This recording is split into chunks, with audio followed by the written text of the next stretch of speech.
Get ready for combat. Get ready for combat. Ain't no escaping. Dallas on the format. Get ready for combat. Get ready for combat. Yeah. Stand up. Going to the hip hop clubs made me want to buy new sneakers and have shit, and I saw how these kids in boarding school would be like, they drive down to the New Haven to get these little, pay $10 for these little sacks, and I know where I'm at, they selling this much for $5. You know what I'm saying? I was like Biggie, Knicks went for 20s at boarding school. You know what I'm saying? And so that's what I started doing. I started selling nickel bags for like $20 at Come on, boarding man. school. Talib Kweli was a drug dealer. I was a horrible drug dealer. Right. I started smoking weed around Okay, you started smoking your old shit. Right. Was it good weed, though? No, it was shitty weed. I was buying for little bodegas in Franklin. You couldn't find white boy weed in Brooklyn at the time. You could. There was a couple spots. It was like Pink Panther. You could find a good shit. Or like Bergen and Underhill had a spot that was ill. Yeah. The Red Door. Okay. You know what I'm saying? Like you had little spots that you could little spots. Right. Little, Franklin had some decent spots, but you had they closed up quick. It was Franklin. It was like you could only be open for like a month and a half, and that you could have the good shit, and then you go there and it should be shut down. And now they sell coke all of a sudden. Like, So how long did you sell weed, man? For a couple of months. Actually, one of my friends at this boarding school was actually stealing from me. That's just how bad it was. I was smoking. In boarding school? Yeah, because like I had a couple of friends that I trusted, and they knew where my shit was. I'd be like, yo, this is where I keep my shit, and the shit I came up short every time. Every time. And it was my man. He was like, yo, again, you come. It was, you know what I'm saying? But actually, the dude who was stealing from me, years later, I did a show at Toad's Place in New Haven, and he came up to me. He's like, I gotta confess, because I was stealing from you the whole time. Did you suspect him though? No, I didn't. So how'd you feel, man? You know what? His sister had a crush on me. Okay. And he said, I thought she was fucking my sister. Did you smash the homie? No, I didn't. You should have afterwards. I didn't. I didn't, and that's what it was. I was like, nothing happened. So he was some revenge shit? Nothing happened. He felt bad. He came with an ounce. He was like, I owe this to you. You have not been shy about your love for cocaine, man. What is it about? The white girl.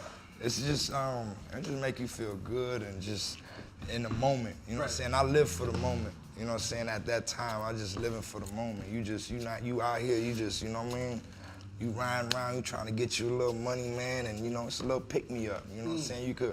You could bust a few more, errands. You could bust a few more turns and shit like that. You know what I'm saying? Because you up. Yeah, you up. But where you at? I've been right. You know what I'm saying? And it'd be 4 in the morning, you still getting money. You like, oh shit, nigga. Shit, I need to. And next thing you know, that's what I'm saying. That's what it is now. Now you in a cycle. You know what I'm saying? And after a while, man, that shit. It wasn't about like the money and hustling no more. I ain't hustling. I'm snoring and, you know what I'm saying? I ain't really like smoking my shit, you know what I'm saying? I like taking it straight to the head, you know what I'm saying? So I feel like that's a waste sometimes. But if I had enough, you know what I'm saying? You got enough, you toot up, you roll up, you chop her up, you know what I'm saying? Boom, boom, boom. But then, the long-term effects of that shit though, it fuck up your attitude. You know what I'm saying? Your attitude and shit. Like 2, 3 of my niggas start getting on crack and shit. You know what I'm saying? And that shit just started being like, dog, you know what I'm saying? I know what that shit do. My auntie, you know what I'm saying? She was fucked up for a long time, you know what I'm saying? Her psyche, you know what I mean? You seen her change. Yeah, like it's crazy, you know what I'm saying? So, I seen that shit and then I could tell nigga can't hide from me. You know what I'm saying? Smoker can't hide from me. You can't, Did it ever get to be a problem though, man? No, it was never a problem, you know what I'm saying? Because I could always get it. That shit is never a problem, but it's just a problem of me. Like actually saying, all right, I'm gonna stop. And I just woke up one day, Memorial Weekend 2008, put the last little corner right there. That was it. And that was it? And I relapsed, and I said it. Right. I went to Medellin, and this is where I said, I don't give a fuck. What, you know what I'm saying? I'm finna do this shit over here. I wanna try this shit. And it was worth every I tell you. You know, New York smokers like sour, diesel, and haze. Right. But most East Coast smokers are limited and have to broaden their horizons and open their mind. Exactly. And visit Speak the on left it. coast, and because it's a variety when you get to the West Coast. It's all type of cushes, all type of sours, all type of OGs, Right. all kind of just purple strands and just different things. Where as a New Yorker, we smoke sour and haze. Right. Sour and haze, but we got to get Which the is good dense. kush. It's dense, man. Yeah.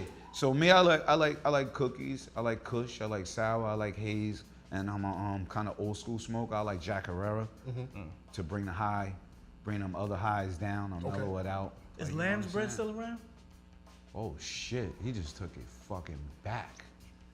I'm Wow. old. I'm Wow. 2 years from Nah, I down. ain't seen that in a minute, but they might have. That's a good strain for them to bring back and put in the kush. You just attended the High Times Cannabis Cup Yup. recently. How was that, man? Was that your first Cannabis Cup that you attended? I actually went to the Cannabis Cup in Amsterdam. Okay. The 25th one last year. whoa. You know, actually around You made it Thanksgiving back. time. Actually, the I Need Weed video off the Float project is in Amsterdam. Okay. At the Cannabis Cup. Right. That was from the Cannabis Cup. So that was my first Cannabis Cup. This was my first one in the States. which Okay. was First accurate. American. This was the first American one, and I was there. And it felt fucking great because it was Styles P, Flow posters all around. The feeling was surreal to me. Right.